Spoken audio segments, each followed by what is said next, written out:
Bonsoir et bienvenue pour la lecture de la parole de Dieu pour ce soir.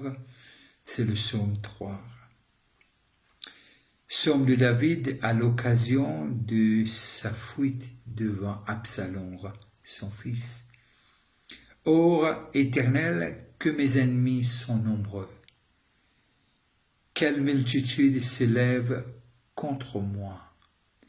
Combien qui disent à mon sujet, plus de salut pour lui auprès de Dieu. Mais toi, ô Éternel, tu es mon bouclier, tu es ma gloire et tu relèves ma tête. De ma voix, je crie à l'Éternel et il me répond de sa montagne sainte. Je me couche et je m'endors, et je me réveille car l'Éternel est mon soutien. Je ne crains pas les myriades de peuples qui m'assiègent de toutes parts. Amen. Que Dieu bénisse la lecture de sa parole, que Dieu bénisse ceux qui sont connectés localement et ceux qui sont connectés de l'étranger. Un psaume intéressant, un psaume qui... J'aime l'anglais parce que l'anglais dit que ta protection surround me. Your protection surround me like a shield. Et j'aime bien cet aspect de la protection de Dieu sur 360 degrés. 360 degrés. Et là, nous nous rappelle que David, c'est un homme de guerre. David, c'est un homme de guerre, un homme qui gagne victoire. Même bien qu'avant de faire face à Goliath, qui nous connaît, c'est un homme qui vainc le lion et qui vainc un l'ours. Et là, nous arrivons à comprendre qui ténacité, qui vigueur, qui la force, surtout là, de cet homme aujourd'hui, quelqu'un qui a été appelé pour être roi et qui règne. Et là, il y a un conflit avec son fils et qui envie prend sa place. Et là, il écrit ce psaume et dit « Ô Éternel, que mes ennemis sont nombreux ». Qui veut dire le nombre qui tu viens contre lui était vraiment, qui veut dire Absalom avec les gens qui Absalom est capable empoisonne la tête et pour capable élève contre son père David, Et là, quelque chose qui frappe moi, les dire de ce que c'est un homme en fuite. C'est pas qu'il peine à la force, mais là il fait face à son fils.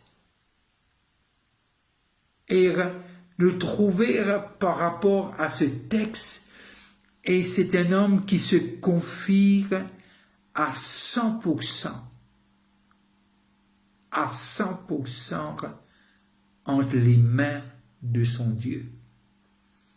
Et mon pensée, c'est un homme qui réalisait qui, quand Dieu t'y cause avec le peuple, lorsque je quitte l'Égypte, lui dire, Dieu disait, I will fight for you. Et là, on arrive à comprendre quand ces paroles ne sont pas que paroles, c'est même ce fondement. Les fondements de sa foi, sa conviction et ce style de vie. Et nous arrivons à comprendre que David repose-lui entièrement son Dieu au lieu de ce bonne victoire acquise avec le temps. Il n'est pas repose-lui lorsqu'il finit faire, mais il repose-lui plutôt, il repose-lui lors qui s'en là ce bon Dieu. Et nous allons bien sûr, avec le psaume 23, il est mon bon berger. Et là, il dit nous comme ça qu'il y a des multitudes. Et cette conversation, les pertinente, cette conversation, humiliant, et cette conversation essaye de faire David croire, quand il dit, combien qui disent à mon sujet plus de salut pour lui auprès de Dieu. Alors, les autres peuvent dire qu'ils peinent à secours, peinent à solution pour lire devant Dieu. Et nous arrivons à comprendre qu'il dans ce contexte, David n'a rien fait de mal. David n'a rien fait de mal. Et voilà quelqu'un qui peut envie prend sa place. Et là, nous comprenons que cet homme qui non seulement fait confiance à Dieu, mais c'est un homme qui laisse lui-même, laisse ce sort dans la main de celui qui est son berger, dans la main de celui qui est son protecteur, dans la main de celui qui lui fait confiance et qui est réalisé qu'indispensable et irremplaçable dans la vie de David. Et je suis sûr que ces paroles finissent pénétrer David pour lui dire combien qu'ils disent à mon sujet. Qui veut dire c'est fini. Qui veut dire jamais David pour capable remonter et faire face son fils. Qui veut dire, je peux dire que David il perdit et que David bientôt il peut être un homme effacé. Vous connaissez parfois parole et un effet extraordinaire. Un effet bon comme pas bon. Une parole douce comme la colère, mais il y a des paroles qui essayent écrase nous. Et c'est même David, quand nous lisons son histoire, à un moment donné, il dit, mon âme prend courage. Nous tous connaissons l'histoire de et quand il a besoin de fortifier lui-même en son Dieu. Est-ce que David peut être capable de faire la guerre à Absalom et vaincre? Il est capable. Mais il réaliser que ce combat-là, ce n'est pas ce combat. C'est le combat de son Dieu. Je ne sais pas connaître à travers qui tu peux passer. Je ne sais pas connaître qui situation physique, mentale, psychologique, familiale, professionnelle. Mais je sais que Dieu veut combattre ce combat à ta place. Dieu veut te montrer que plus fort est celui qui est avec toi que celui qui peut dire jamais te pourrai monter.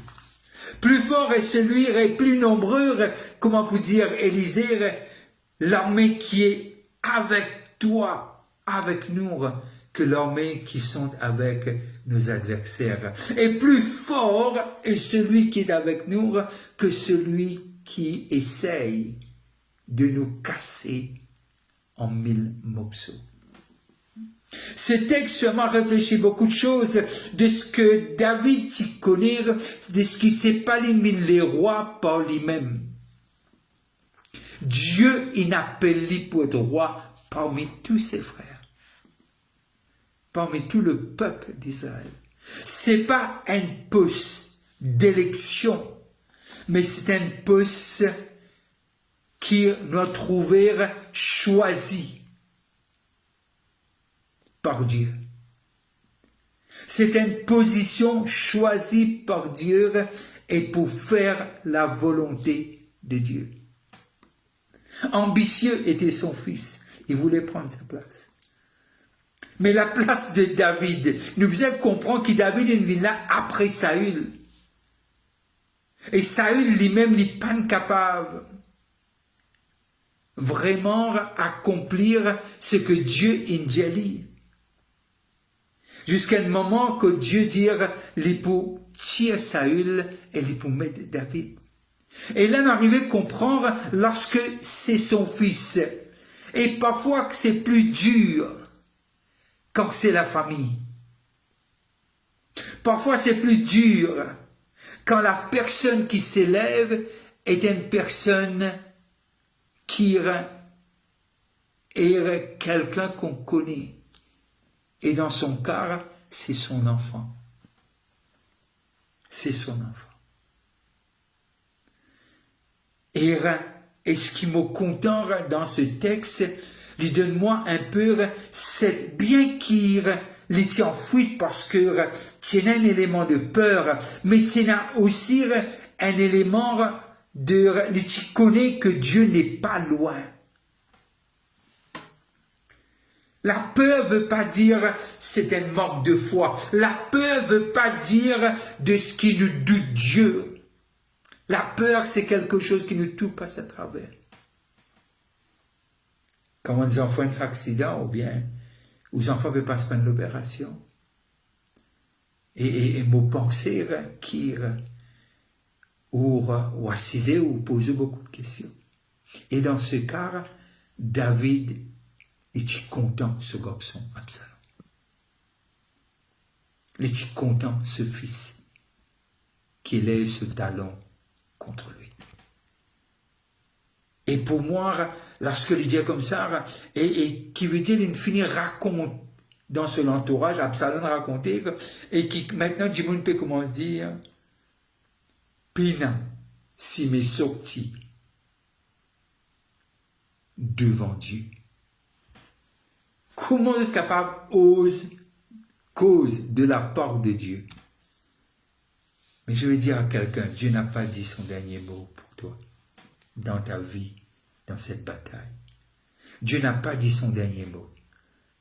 Alors, ne jette pas l'éponge. Dieu n'a pas dit son dernier mot. Et c'est que celui qui a commencé, il achèvera dans ta vie. Celui qui a dit, il va le faire. Celui qui t'a promis, peu importe la quantité des promesses, toutes les promesses sont oui et amen en Jésus-Christ. Peut-être tu te vois seul, comme tous, mais je vais te dire, tu n'es pas seul. Peut-être ils sont nombreux de l'autre côté qui sont contre toi, mais Dieu à tes côtés, c'est déjà la majorité. Parce que Dieu, c'est le Dieu qui est omnipotent, omniscient, omniprésent. Et voilà, il dit quelque chose, il dit à Dieu, non seulement te comme un bouclier qui entoure moi, 360 degrés, il dit, tu es ma gloire. Et Jésus dit quelque chose dans Jean, il dit, je vous donne la gloire que tu m'as donnée, je l'ai donnée. Qui veut dire, Jésus dit l'une de nous sur la gloire. Et il dit, le verset 4, tu es ma gloire et tu relèves ma tête. Dieu pas pour permettre que la tête reste baissée. Je le redis. Dieu pas pour permettre que la tête reste baissée. Peut-être que tu es en bas, mais le Dieu qui t'a appelé, il va te tirer de là. Il va élever ta tête. Il dit, m'a crier vers lui. Il dit, réponds-moi. Et puis, ce qui est intéressant, il dit, moi, le dos, je me couche et je m'endors. Je me réveille quand l'Éternel est mon soutien. Dieu n'est pas notre soutien quand tout est correct. Dieu n'est pas notre soutien quand tout va bien. Dieu n'est pas notre soutien quand vraiment, écoute, nous peut passer, nous peut être l'éloge. Dieu est notre soutien en tout temps. Du lever du soleil jusqu'à son couchant. Il y a quelque chose que la paix de Dieu fait. La paix de Dieu les emmène nous pour trouver au-delà de nos situations présentes. Je le redis. La paix de Dieu permet de nous trouver au-delà de cette situation qui peut essayer de dominer maintenant, qui peut essayer de régner maintenant. La paix de Dieu fait nous trouver au-delà, fait nous trouver le Dieu qui non seulement va nous tirer de là, il va établir nos pieds. Et afin qu'on puisse monter encore des sommets pour lui. Des sommets pour lui. Alors, il continue et il dit, je ne crains pas les myriades des peuples qui m'assiègent de tous bords. Ça, c'est l'assurance qui vient à partir d'une relation avec Dieu. C'est l'assurance qui découle d'une communion avec Dieu. C'est l'assurance qui découle d'une révélation qui est Dieu. C'est l'assurance qui découle de la connaissance de Dieu. Celui qui connaît son Dieu, il fera des exploits. C'est ça que j'aime avec Jésus. Il dit, voici les signes qui accompagneront ceux qui auront cru. Croire en Jésus et bâtir dans cette connaissance. Nous affirmer nous-mêmes dans ce qui est vrai, dans ce qu'il a dit, dans ce qu'il est. Et on trouve les choses différemment. Nous trouvons les choses comment le ciel, nos perspectives des choses changer. Et ce que le diable a envie de toujours faire, il a envie empêche-nous, trouve au-delà. Au-delà. Dieu appelle Joseph. À partir d'un rêve, Dieu montre-lui qui ce futur peut être. Mais nous connaissons les histoires de Joseph. Si vous ne connaissez pas, vous pouvez lire dans Genèse. Et là, on arrive à comprendre ce jeune homme. Il n'a pas beaucoup de choses. Il n'a que ce rêve que Dieu lui a donné. Et ça commence mal. Par la famille. Par la famille. Mais simplement, c'est un homme qui le trouvait de 17 à 30 ans, les choses qu'il a vécues. Mais il a cru que c'est Dieu qui lui a donné ce rêve. C'est Dieu qui lui a appelé. Et c'est Dieu qui lui a mis à part. C'est la même chose pour David. C'est la même chose pour toi qui m'écoutes. Tu n'es pas ordinaire. Dieu a mis sa main sur toi. Peut-être tu n'avais pas beaucoup de valeur avant, mais lorsque Dieu met sa main sur toi, ton élection, c'est fait par le ciel. Tu es l'appelé de Dieu. Tu es la prunelle de ses yeux. Tu es l'élu. Tu es ce sacerdoce royal. Il t'a séparé pour le représenter sur la terre.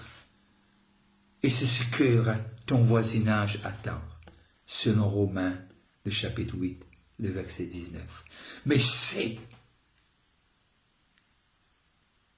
que ce que tu es en train de passer maintenant, c'est pas ta destination.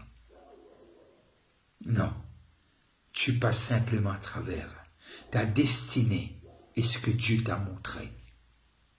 Ta destinée et sa parole. Car il a un bon plan pour toi. Même si dans le cours de ta vie, il y a des choses qui ne sont pas correctes avec toi, mais tu passes simplement par là. Mais le plan de Dieu est pour élever ta tête et te montrer et pour briller sur toi comme le soleil à midi. Alors, je veux te dire, prends courage. Même nombre de bonnes critiques à ton sujet. Mais connaître, même si tu me dire c'est fini, jamais tu es capable. Mais c'est que quand Dieu dit, la chose arrive. Que Dieu vous bénisse là où vous êtes. Et si vous passez à table, je vous dis bon appétit. Et n'oubliez pas de venir nous joindre demain, exceptionnellement, ce jeudi, nous avons un groupe de danse qui pour avec nous à Grace Fellowship jeudi soir à 7h et je vous invite. Et si vous êtes par là, on se rencontre dimanche matin à 10h. Que la lumière de sa face n'arrête pas de briller sur vous. Et c'est ce que tu passes à travers, c'est que temporaire. Et Dieu t'emmènera là où il t'a promis. Bye bye. Passez une bonne fin de soirée.